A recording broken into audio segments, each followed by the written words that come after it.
ABP news आपको रखे आगे। आम बजट पेश किया जा चुका है।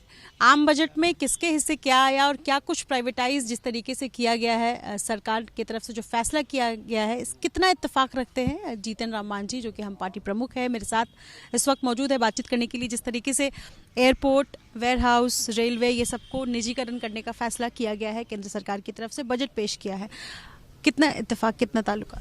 देखिए, प्राइवेटाइजेशन की जो नीति गवर्नमेंट ऑफ इंडिया की है उसका हम विरोध नहीं करते हैं।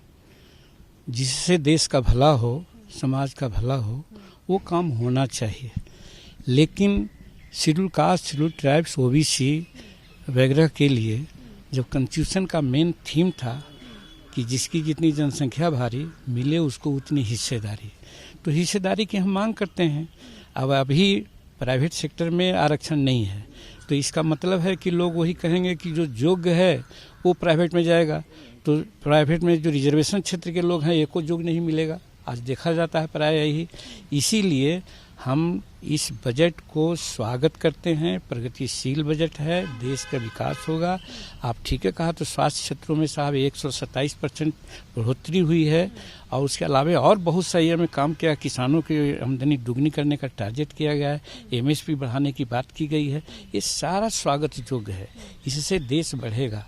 लेकिन जो आरक्षित वर्ग के, खास करके शेड्यूल कास्ट, शेड्यूल ट्राइब्स वगैरह के लोग हैं, और बाबा अम्बेडकर ने कहने की बात की थी कि कॉमन स्कूलिंग सिस्टम कीजिए और राष्ट्रपति का बेटा हो या भंगी का संतान हो, सबको शिक्षा एक समान हो। और जब तक एक समान नहीं हो तब सामाजिक और शैक्षणिक दृष्टिकोण से आरक्षण वस्तु जारी रखिए। तो उस कंसेप्ट के आधार पर आज हम कह रहे हैं कि प्राइवेट हो, प्राइवेटेशन में जाए, सारा चीज़ प्राइवेट में कर दें। हम समझते हैं कि उससे अच्छा ही होगा, लेकिन उसमें जो हमारा क्वांटम ऑफ रिजर्वेशन है उसको भी लागू करने का आदेश प्रधानमंत्री जी करें, जिसके लिए हम उनसे बात भी करना चाहते हैं। और यही हमारी मांग है कि अगर ये कर दें तो कहने का मतलब है कि सोने में सुहागा की बात हो जाएगी और मणिकांचन संजोग कहा जा सकता है। इस हिसाब से जो परसेंटेज है रिजर्वेशन का, वो कैसे कैसे होगा, जनसंख्या के आधार पर हो? वो तो कंसेप्ट ही यही है कि जिसकी जितनी जनसंख्या भारी मिलेगी उसको उतनी हिस्सेदारी।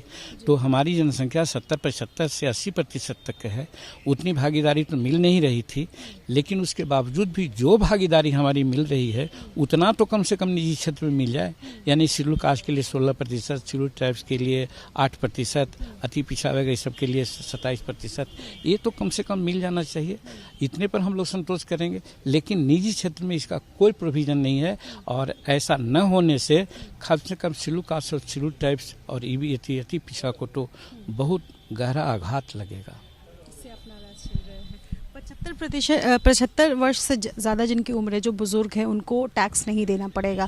इसके अलावा कई प्रावधान, जैसे कि स्वास्थ्य के बारे में हमने जिक्र किया कि लगभग 2 गुना जो है वो स्वास्थ्य बजट हो। लाइन में कह दिया कि ये बजट प्रगतिशील है, एकदम सही है। सिर्फ और सिर्फ हम अपना पेट देख रहे हैं, हम अपना इंटरेस्ट देख रहे हैं। शेड्यूल कास्ट, शेड्यूल ट्राइब्स और अति पिछड़ा का जिसको की भागीदारी मिलनी चाहिए, और नहीं तो आज यही हो रहा है कि suitable candidate was not available, इसलिए उसको डी रिजर्व कर दिया गया है। ऐसा होता रहा है, और इसमें जब प्रोविज़न नहीं रहेगा तो कोई लोग नहीं आएगा, एक आदमी नहीं आएगा, 1-8% कहीं आ जाए तो आ जाए, तो वो हम लोगों के लिए बहुत ख़राब दिन होगा। और हमको नरेंद्र मोदी जी पर विश्वास है कि ये बातें उनके नॉलेज में जाएगी तो ज़रूर सुधार करेंगे।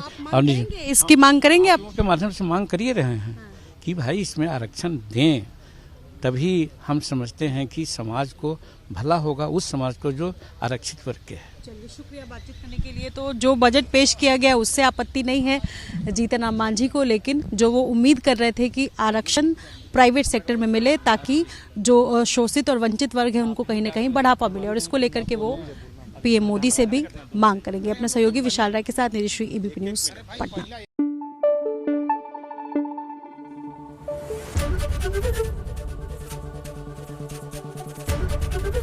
एबीपी न्यूज आपको रखे आगे।